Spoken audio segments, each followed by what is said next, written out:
This is Keith Emerson. For those who don't know Keith Emerson, he is one of the most, if not the most noted user of the Moog synthesizers.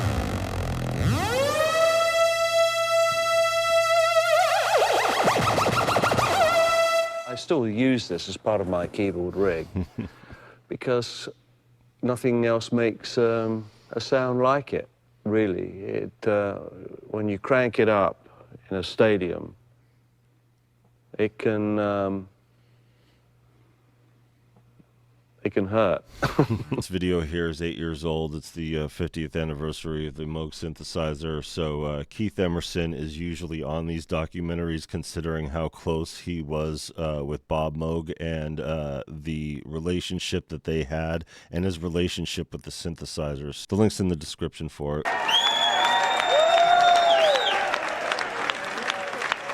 There it goes. This is from the documentary. Ladies and gentlemen, Keith Emerson.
Here's another person who is famous in the world of synthesis, and this is Rick Wakeman of Yes.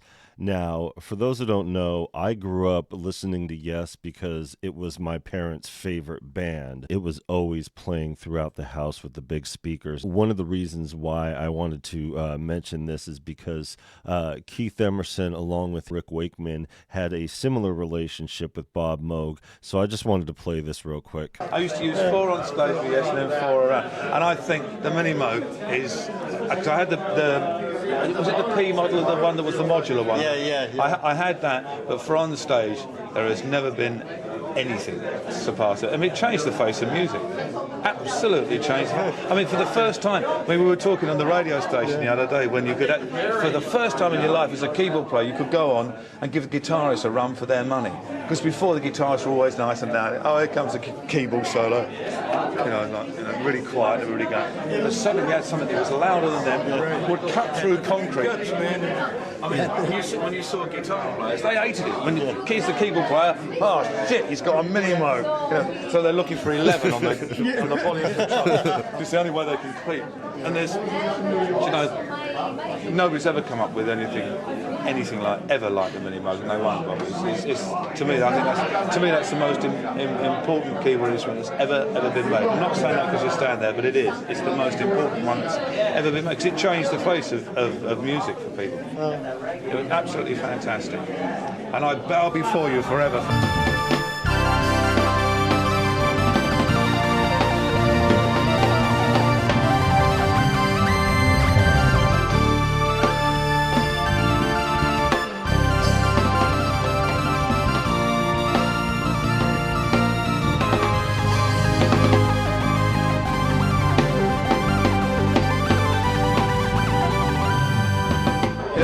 There's not one knob on there or switch that you don't use.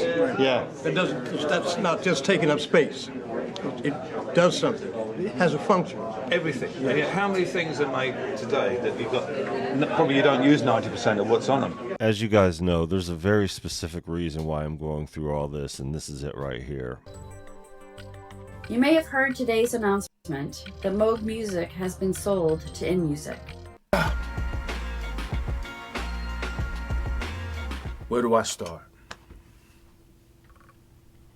Well, if y'all haven't heard, Moog Music has just got swallowed by Inmusic. Now, y'all know how I feel about Inmusic. Now, you could already tell from the opening where this is going to go. I'm not going to go through the entire video and react to it, but I will leave a link out in the description. This is pretty much the general feeling that people have had as far as their initial reaction is concerned. Moog is no longer employee-owned. They were bought out by a music conglomerate named Inmusic.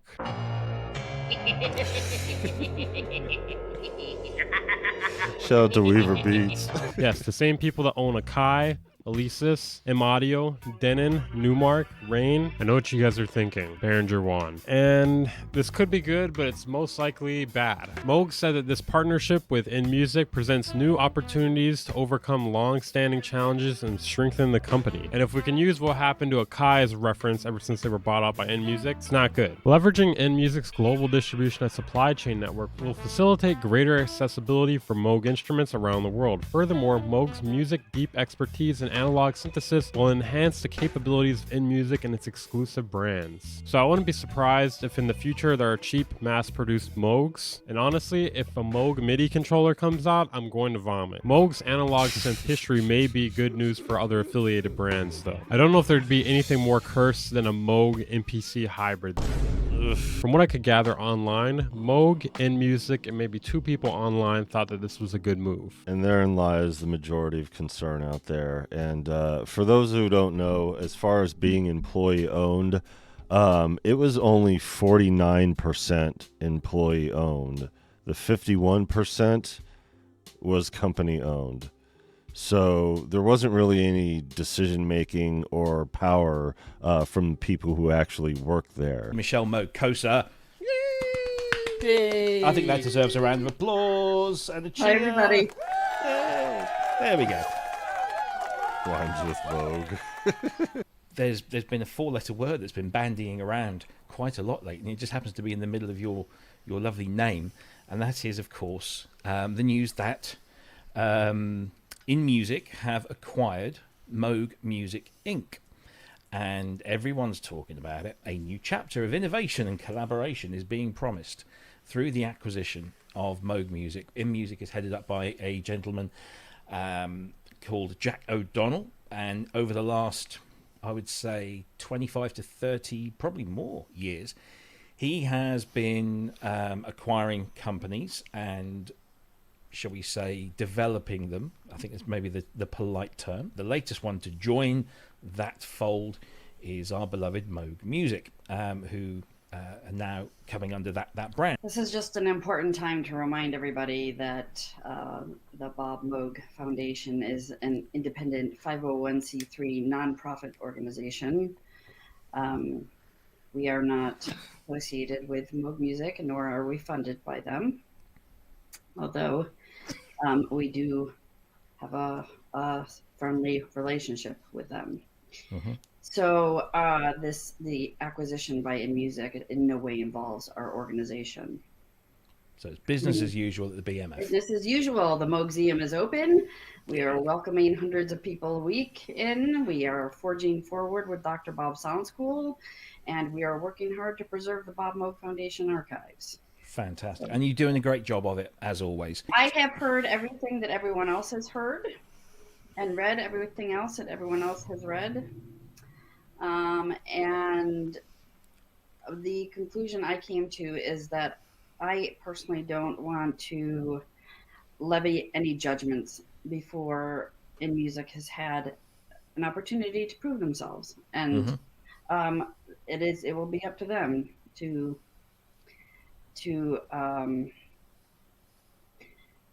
show us all how they plan to carry on Bob Moog's legacy through the Moog brand.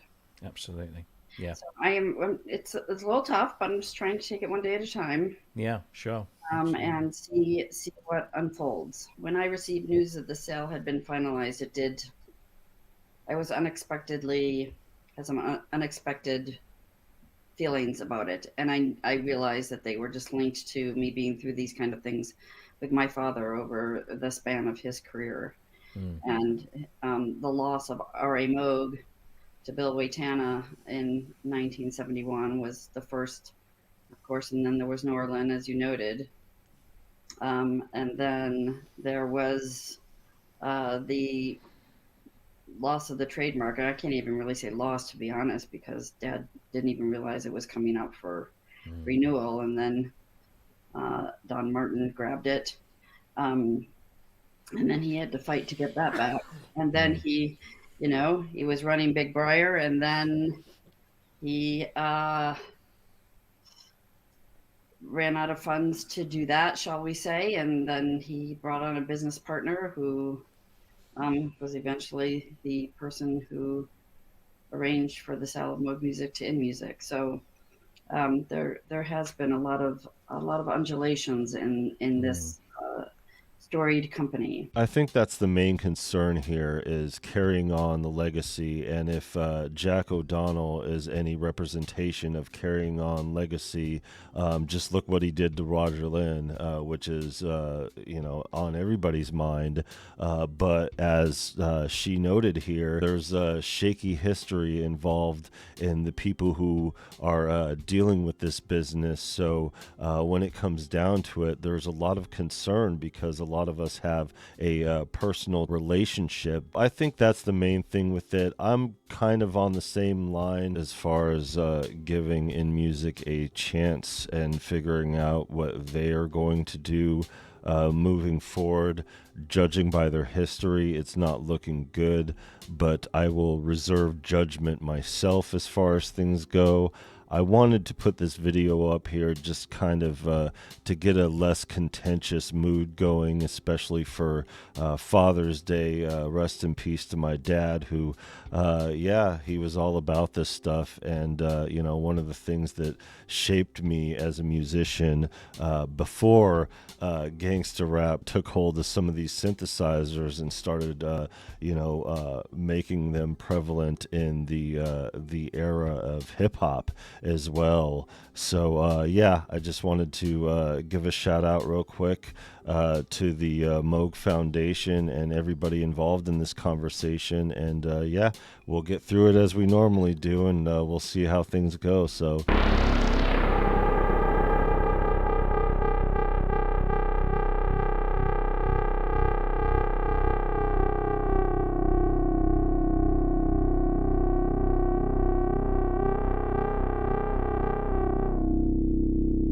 to work for the company founded by Bob Moog, who produced this back in the 60s.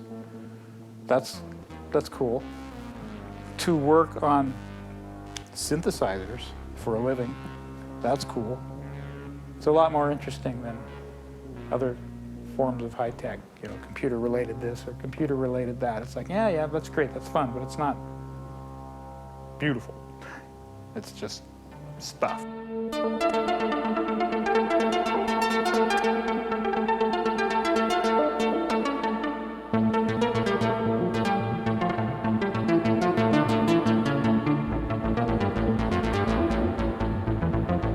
I think it would be a real loss if people didn't have a chance to work with these kind of systems now, because you can actually quite clearly hear the reality that there is sonic power, high fidelity frequencies, dynamics that are not usually found on normal instruments.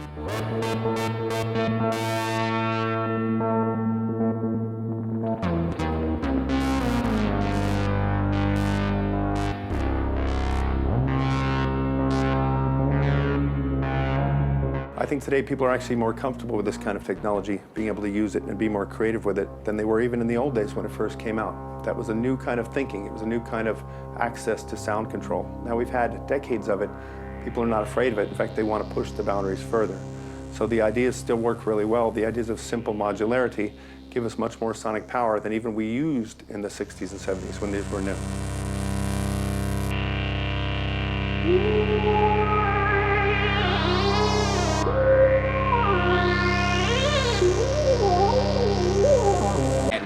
In the backyard, no service, no draft, no reason to go out, but it's no reason to stay in when the roaches are all raiding and your neighbors bumping black flag. Tired of living like this, but not ready to die, cause he isn't notorious yet. Everyone wants to be somebody known for doing something people call glorious, yes. So we keep it pushing through the button, all the gunning down the people that he knew it of, he just ran out of time, and the mantra that is bumping on the woman in the pocket, probably something that's synonymous to money on the mind is action. No time for your planning, the lifespan like this fuse is too short, that rocket is taking off, taking off. Taking off. It's taking off. You know, from my own perspective, I can't overestimate how important the Voyager has been. It managed to satisfy any Mini Moog need I had, and I see it everywhere I go, and I've always got one in backup just in case something might happen, because it's part of every project I've ever done. The end. Yeah, I'm Trent Reznor. I have a group, 9 Inch Nails, and I do other things, but 9 Inch Nails put their first record out very end of '89. We just toured relentlessly for the next 2 years, and then our second proper album, Downward Spiral, kind of, to everyone's amazement, particularly mine, commercially took off. We started a tour playing theaters, and we ended the tour playing arenas sold out. It was pretty wild, kind of roller coaster ride. And the way I remember it, somewhere in that process, Bob Moog's backstage, you know, and it was a treat to actually meet somebody that you know, was the driving force behind something that very much shaped how I view and create music. It's 1971, the year of the first microprocessor, the year Walt Disney World opens for business, and the year Alan Shepard played golf on the moon. But it was also a time when humble engineers conversed with musicians who were at the forefront of technology. These two very different groups of people were speaking of the future, and by 1971, the sound of the future was largely created by one instrument, the Mini Moog. Suddenly, the Mini Moog seemed to be everywhere. It was quickly embraced by the gods of the new progressive rock, where fantastic imagery and futuristic sounds were the order of the day. But the Mini Moog wasn't only the domain of long-haired rockers in flowing capes. It was also represented in every major musical genre of the decade. Jazz heavies like Chick Corea used the Mini Moog to invent a new method of soloing, bending notes courtesy of the pitch wheel, a radical new controller design that set the instrument apart in the eyes of performers.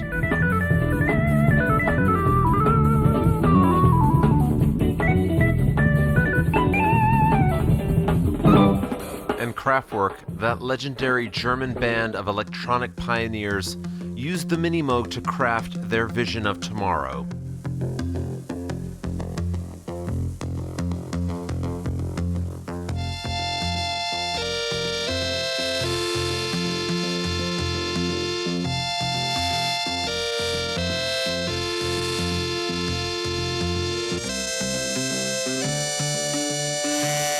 It wasn't just musicians who were interested in the future that turned to the Mini Moog for its sound. Reggae superstar Bob Marley brought the Mini Moog to his flavor of roots music when the band first turned up in the UK to perform on the BBC.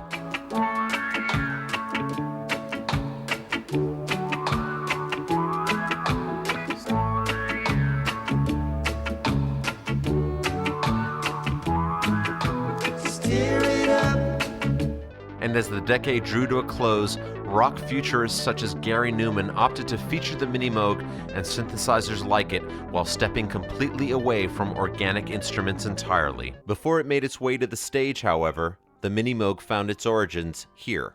On a small main street in the sleepy town of Trumansburg, New York, the future of music was being soldered together one circuit at a time. R.A. Moog Incorporated began as a cottage industry that made guitar amplifiers and an odd electronic instrument that you didn't even have to touch to play, called the theremin. But as pop culture came to a boil in the mid-60s, so did the ideas in the head of one Dr. Robert A. Moog. By the end of the decade, his name would be known the world over because of a new modular instrument that he and his tiny workforce created on modest wooden tables and benches, the synthesizer. The Mini Moog was smaller and infinitely more portable than the groundbreaking modular systems that had made Dr. Robert Moog's name synonymous with synthesizers. The idea? To create a device that would take the sonic power of the mammoth Moog synthesizers and put it in the hands of keyboard players everywhere. And one of those men who was there alongside Bob Moog when this magnificent instrument was born was Bill Hemsath, one of Moog Music's earliest engineers. Out of spare parts lying around his attic office, Hemsath assembled the first Mini Moog prototype during his lunch breaks. From its inception, when musicians speak of the Mini Moog, the talk is about its unique sonic characteristics. As Bill Hemsath tells it, that sound was partially the result of a minor miscalculation on the part of one of his colleagues. Our instrument had punch to it because we inadvertently overdrove the filter like crazy. Jim Scott did the filter and the voltage-controlled amplifiers. He made a calculation error, and he overdrove the filters by 10, 12, 15 dB, something like that. And nobody knew that until a month or two after we started in production, and everybody said, leave it alone. Yes. The other one is, this is 1970 roughly, integrated circuits were horrible. You don't put audio through one of those rotten integrated circuits in those days. And so I purposely kept the whole audio path, discrete transistors, and lovely, lovely sound. So it's the overdrive and the use of discrete transistors throughout the whole shebang. Nowadays we have good audio integrated circuits, but not back then. It was those slight deviations that gave the Mini Moog its characteristic sound and caught the imaginations of musicians the world over.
Hi, I'm Herbie Hancock.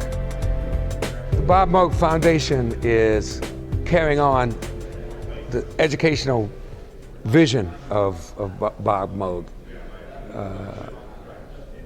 ensuring that the future will be left in the hands of young people who are constantly creating and constantly breaking barriers, constantly expanding themselves to reach the hearts of the people who we serve, which is humanity. I mean, that's what Bob Moog had in his heart. And the foundation is very much aware of of the real point of what Bob Moog stood for. Bob Moog had a great influence on my life, really changed my life. He has always been the kind of person that really has supported music and creativity and young people. He was always interested in doing that, and now his legacy is being brought forward and on into the future by the Bob Moog Foundation.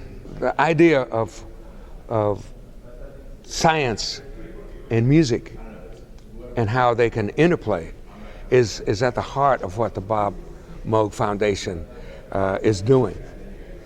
You know, so this is really the spirit of Bob Moog. So I hope all of you will be in full support of what the Bob Moog Foundation is doing. The world will be happier because of that.